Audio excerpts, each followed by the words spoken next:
Welcome to my podcast. My name is Martin Kuppinger. There's a lot of talk about zero trust environments in IT and IT security these days.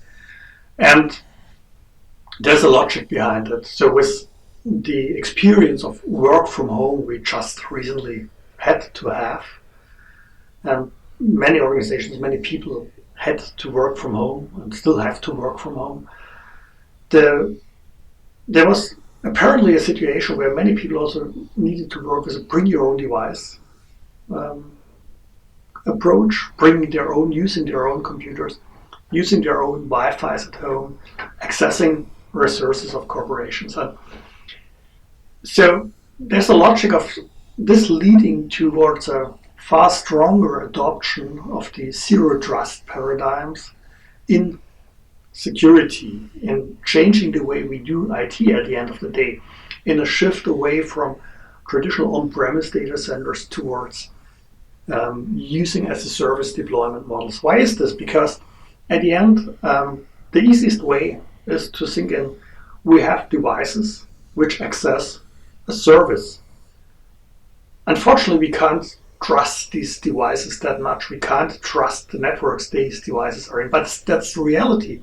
By the way, not only in work from home scenarios, but also in everything a mobile user is doing. The mobile user might be required to use an insecure network. Yes, we can add an extra layer of protection, etc. There might be this, or there are just reality for years right now, these bring your own device scenarios where people use own devices.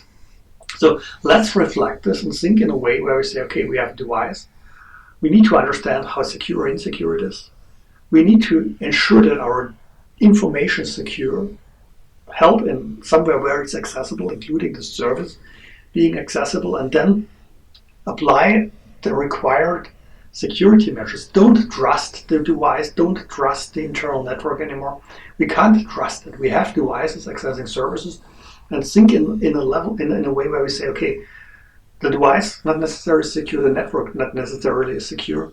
We try to understand how secure it is, and then apply appropriate measures of protection to these environments. This is basically the zero trust thinking. Don't trust, verify the trust, and apply adequate security measures. But we can do a lot with saying, okay, in fact, we are able to say, this is access from this device. Data always is stored somewhere in the cloud, in as secure as possible location, accessible from everywhere.